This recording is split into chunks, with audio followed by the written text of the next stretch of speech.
بسم الله الرحمن الرحيم. السلام عليكم ورحمة الله وبركاته.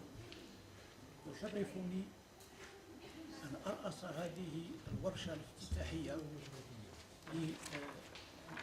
للمؤتمر الدولي الافتراضي الأول حول المخاطر النفسية الاجتماعية في مجال العمل، التقييم والوقاية على ضوء التجارب الإفريقية والفرنسية. Une conférence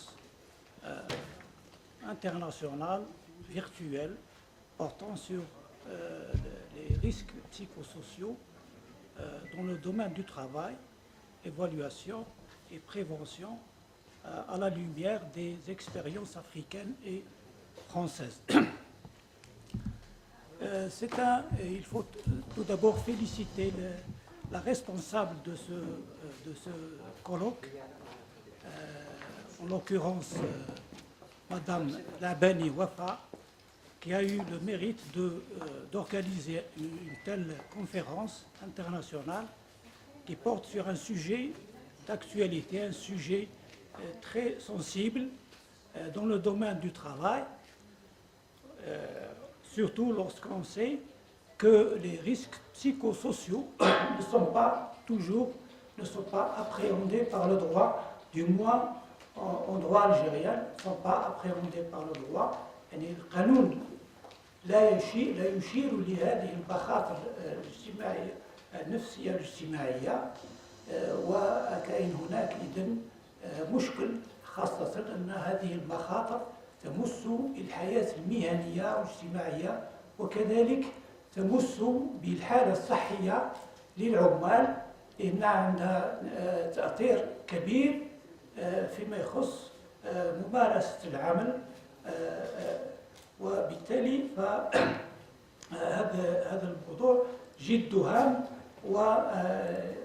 ولا بد على المشرع أن يأخذ بعين الاعتبار هذه المشاكل اللي هي تؤثر تأثيرا كبيرا على العمال في حياتهم المهنية وحتى في حياتهم الشخصية. إذن هذا المؤتمر كاين عدة مشاركين سواء من الوطن وكذلك من فرنسا وحتى من بعض الدول الإفريقية. في هذه الجلسة الافتتاحية كاين 4 مداخلات. مداخلة مسجلة للأستاذ Jean-Michel Servet, une allocution d'ouverture à la conférence de monsieur le professeur Jean-Michel Servet, professeur invité à l'Université de Gérone, Espagne, et président d'honneur de la Société internationale de droit du travail et de la sécurité sociale.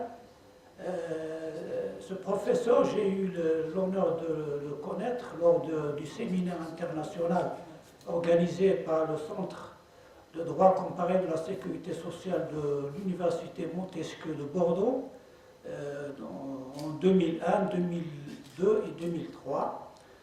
Il était directeur du Bureau international du travail et maintenant il est chercheur associé au Centre de droit comparé du travail et de la sécurité sociale de l'Université de Bordeaux. Nous avons aussi l'intervention de Madame la professeure Benjaballah Souhad, qui était ministre délégué chargé de la recherche scientifique, et également وزيرة سابقة في التضامن الوطني والأسرة وقضايا المرأة. Elle va porter son intervention va porter sur la femme face aux risques psychosociaux. Et ensuite nous avons l'intervention مداخلة للأستاذ المستشار سماتي الطيب اللي هو دكتور باحث ورئيس محكمة بسطيف، وعنوان المداخلة تاعو هي المخاطر المهنية في القانون الجزائري. وأخيرا في هذه الجلسة الافتتاحية كاين تدخل للأستاذ الدكتور سمار نصر الدين من كلية الحقوق بجيجل، جامعة جيجل، تحت عنوان المخاطر النفسية والاجتماعية المترتبة عن العمل، صعوبة الضبط محتوى قانوني للظاهرة. إذن هذه المداخلات، كاين 4 مداخلات. سنبدأ إذن نشرع في تسجيل، في تقديم المداخلة تاع الأستاذ جان ميشيل سيرفي اللي يقدم المداخلة تاعو في هذا الإطار. ما جاش. إذن on va directement, puisque ce professeur ne va pas intervenir, on va essayer elle a été enregistrée à l'avance. Donc on va tout de suite donner la parole à Madame la professeure Benjaballah Souad باش تقدم لنا، يعني تقدم لنا الأستاذة بنجابالله سعاد المداخلة تاعها في ظرف 4 ساعات. شكرا. Bonjour. Bonjour. Bonjour professeur Bouanaka. Je vous revois avec plaisir. C'est réciproque. Je voudrais tout d'abord remercier Madame Wafa Labani d'avoir organisé ce séminaire et surtout de m'avoir sorti de ma retraite. Voilà, donc comme vous avez dit, c'est un sujet qui est très vaste. Et c'est un sujet qui est complexe, que vous avez choisi là pour ce séminaire. C'est un sujet qui est complexe parce qu'il s'inscrit dans une problématique qui dépasse le cadre juridique, qui dépasse les instruments juridiques et qui s'inscrit directement dans le champ économique. Il s'inscrit dans le champ économique de la compétitivité, de la performance, de l'efficacité, dans une économie qui est de plus en plus globalisée et qui est mondialisée, et qui échappe donc aux instruments locaux que nous avons. Donc il faut être performant en tant que travailleur, il faut être efficace, il faut être compétitif,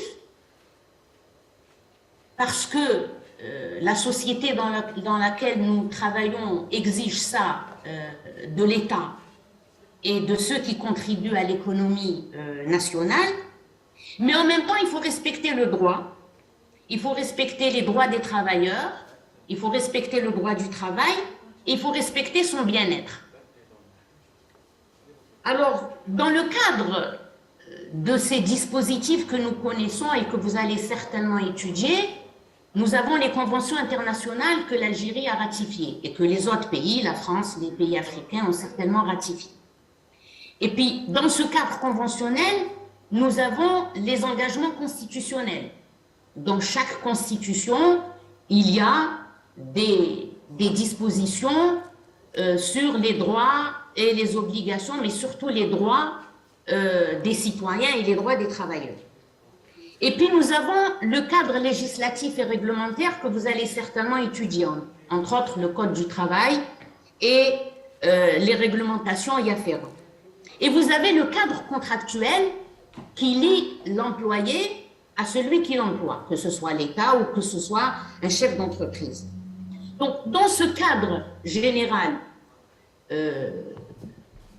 réglementaire, législatif, conventionnel, contractuel, il y a d'un côté une recherche d'efficacité, parce que l'administration, il faut qu'elle soit performante, l'université, il faut qu'elle soit performante, il faut que les enseignants soient performants, il faut que l'administration soit performante.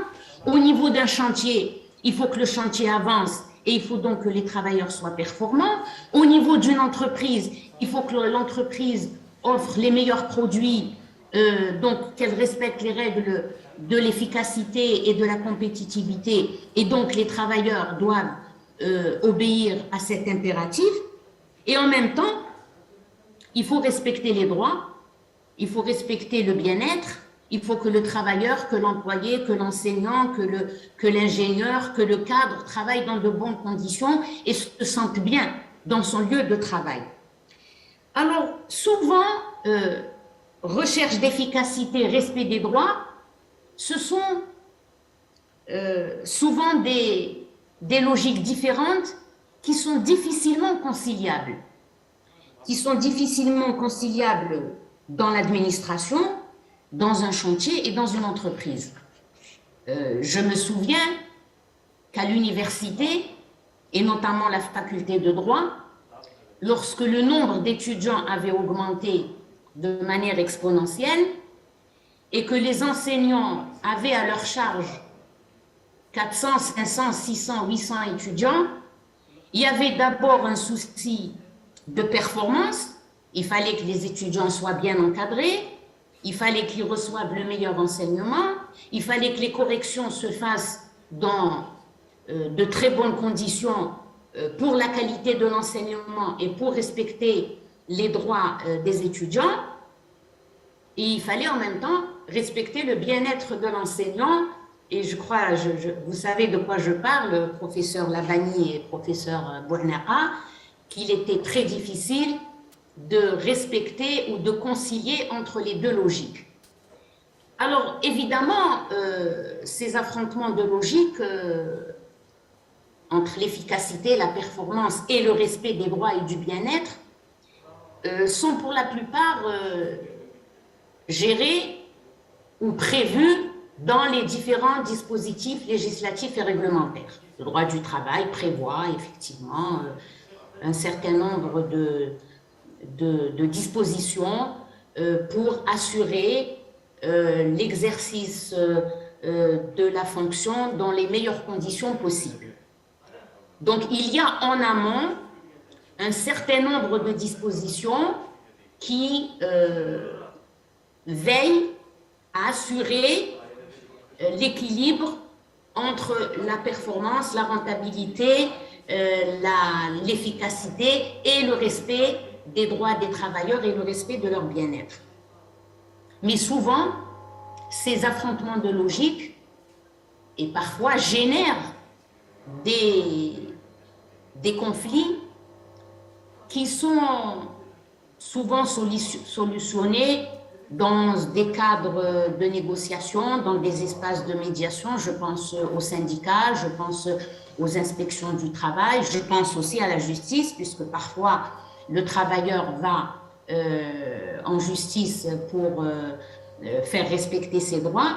Donc, nous avons, dans un cadre général législatif et réglementaire, nous avons en face des espaces de médiation, des espaces d'arbitrage, des espaces de conciliation qui sont parfois efficaces et parfois inefficaces. Parfois inefficaces parce que les raisons du burn-out, comme vous le dites, ou les raisons du stress du travailleur ne sont pas identifiées juridiquement. Ne sont pas identifiées.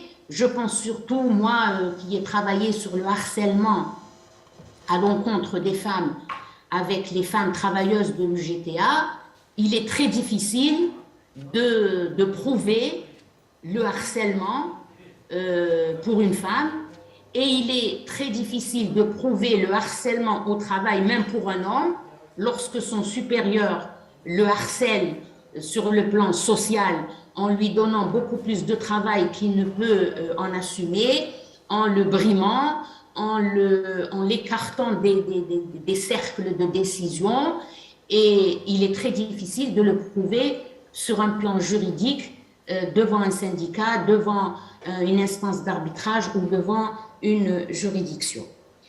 Alors, la question que je pose, c'est lors de votre séminaire, qu'en est-il des effets que vous allez trouver sur le travailleur lorsque le travailleur est soumis à un pouvoir discrétionnaire?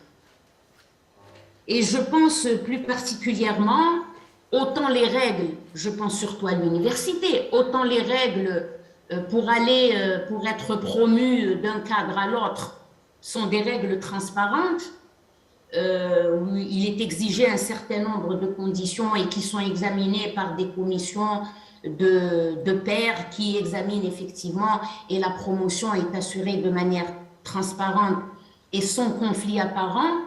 Qu'en est-il lorsque nous sommes dans des cadres où le salaire, la prime, les conditions de travail, la promotion sont liées à un pouvoir discrétionnaire, difficilement contrôlable, et qui agissent sur le travailleur et qui agissent sur son état mental et sur son état psychologique. Et quand je dis pouvoir discrétionnaire, je pense surtout à l'exercice de ce pouvoir sur des catégories vulnérables. Les catégories vulnérables, ce n'est pas toujours les femmes. C'est celui qui est arrivé en dernier, celui qui est le moins diplômé, celui qui a un contrat à durée déterminée. Et puis, je pense aux femmes. Je pense aux femmes parce que c'est une catégorie qui n'est pas particulièrement vulnérable, mais c'est une catégorie qui a émergé, qui a fait une irruption dans le domaine, dans le travail public, au niveau des entreprises, au niveau des administrations. Et cette irruption des femmes dans le champ du travail productif a entraîné une certaine vulnérabilité, au moins pour 3 raisons. D'abord, l'irruption des femmes dans le champ sur le marché du travail est tout à fait récent. Quand je dis le marché du travail, je ne parle pas tellement de l'administration. On a eu dans le temps, dans les années, juste à l'indépendance, les femmes qui étaient à la poste, qui étaient enseignantes, c'était des postes de fonction publique relativement protégés. Je parle de l'irruption des femmes dans le secteur privé. Je parle de l'irruption des femmes dans l'entreprise. Je parle de l'irruption des femmes dans des emplois qui sont précaires.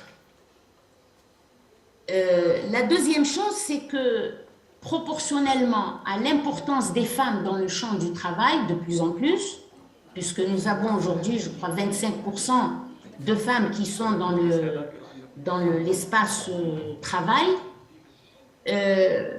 proportionnellement, nous avons une présence insignifiante des femmes dans ce que j'ai appelé les instances de direction, les instances de négociation et les instances de médiation. Très peu de femmes dans les conseils d'administration, très peu de femmes dans les syndicats, très peu de femmes dans les œuvres sociales, très peu de femmes dans les partis, dans les assemblées élues. Pourquoi je dis très peu de femmes? Parce que c'est dans ces instances-là que se discutent, que se négocient en amont les conditions de travail. Je prends l'exemple de l'université, je prends l'exemple que j'ai eu à vivre. À l'époque, dans les années 80, il y a beaucoup de femmes enseignantes à l'université, notamment à l'université de Constantine. Et l'idée, c'était de dire, il y a beaucoup d'absentéisme, notamment parmi les enseignantes et même parmi les secrétaires. Est-ce qu'il n'était pas possible à ce moment-là de mettre en place des crèches à l'intérieur de l'université pour permettre aux femmes de faire garder leurs enfants et de ne pas avoir l'œil fixé sur le transport pour rentrer au moment où la femme de ménage ou la nourrice ou la belle-mère allait partir et ne pouvait plus garder les enfants.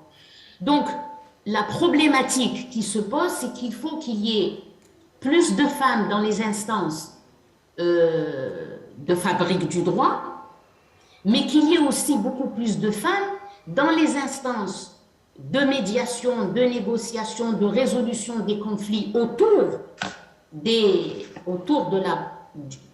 champ du travail, de telle sorte à ce que chaque condition soit négociée à sa juste valeur. Je voudrais rappeler également qu'il n'y a pas que des femmes cadres.